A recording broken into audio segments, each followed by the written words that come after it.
It's morning in the Santa Cruz Mountains, and we're here with furniture artist Cynthia Kingsbury. What are you working on today, Cynthia? I'm working on a piece of driftwood that is probably going to become an arm to a chair. Huh. How long have you had this piece of driftwood around? A couple of years, maybe. Huh. And tell me about the experience of sort of deciding that this would be part of the chair that you're now working on.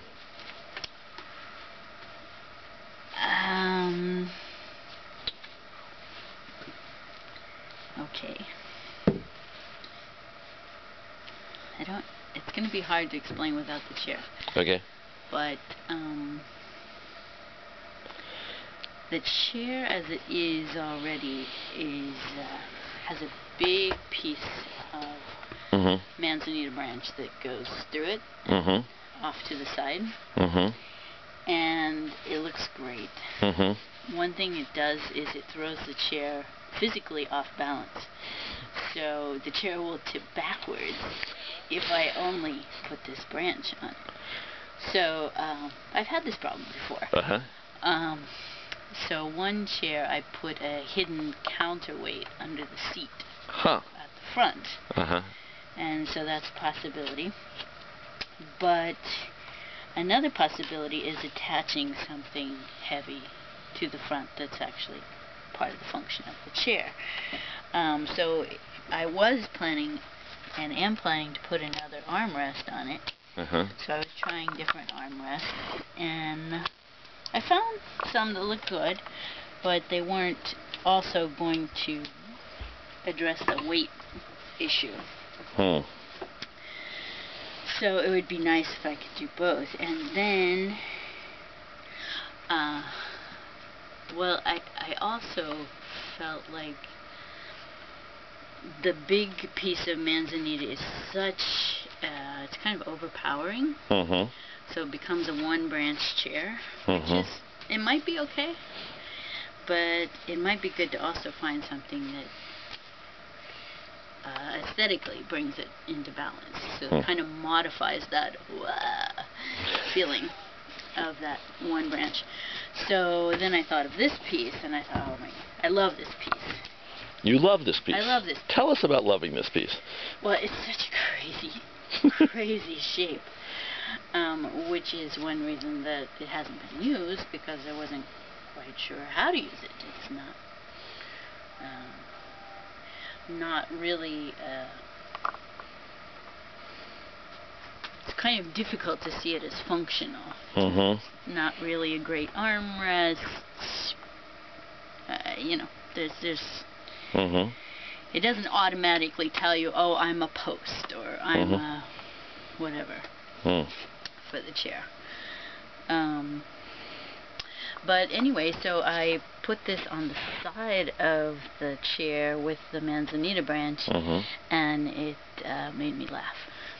It made you laugh? Yeah, I thought that was really outrageous. So that's usually a really good sign, and it usually means that no matter what, I have to do that.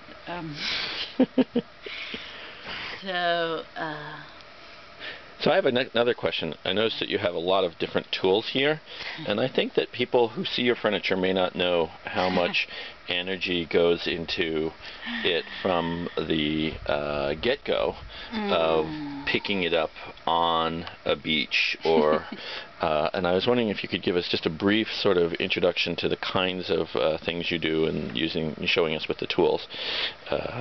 Sure. You know, getting it to the point of being able to use it in a chair. Sure, I think I can do that. Well, this driftwood piece, if you look at it from a distance, it looks quite smooth. But actually, it has a lot of really uncomfortable, sharp points on it, and splintery parts. So even though I like the actual shape of it tremendously, I'm not going to change the shape, but I do want it to be pleasant to touch. So that means that I have to give it a trim. Okay. And that's what I do with these. I'm going to take off big jaggedy pieces that are poking out and might fall off anyway, so I'm kind of getting rid of the stuff that's really too decayed to stay with the chair, and also making it more pleasant to touch. Okay, show us just a couple of tools. The file. Okay. Is tremendous. Okay. Also called a rasp. A rasp. I like that word. It has a raspy sound to it. Yes. Right. What else you got? You got hammers and brushes and scissors and. Brushes are to get the sand out. Just something most woodworkers don't have to deal with, but it will hurt your tools if you try to cut into stone with a woodworking tool. Okay. So we do that. What else? The just regular old buck knife for digging into places to get stones or chips of wood out in places where I don't want them to be. Now there's an urban legend that you got this buck knife at a pawn shop. It's true. I see. One of my it is surprisingly my first woodworking tool. Stayed with me. Okay, and then you've got hammers and brushes, kind of a Japanese style brush down here? Yeah, that's just for more sand, getting sand off, and seeing what I'm doing when I've dug stuff out. Okay, so just to prepare that, piece here to put onto a chair, I don't know, does it take about 15 or 20 minutes or something like that? No, I would probably spend some hours doing that. How many hours? I really don't know. More than Andy thinks I should. not saying that.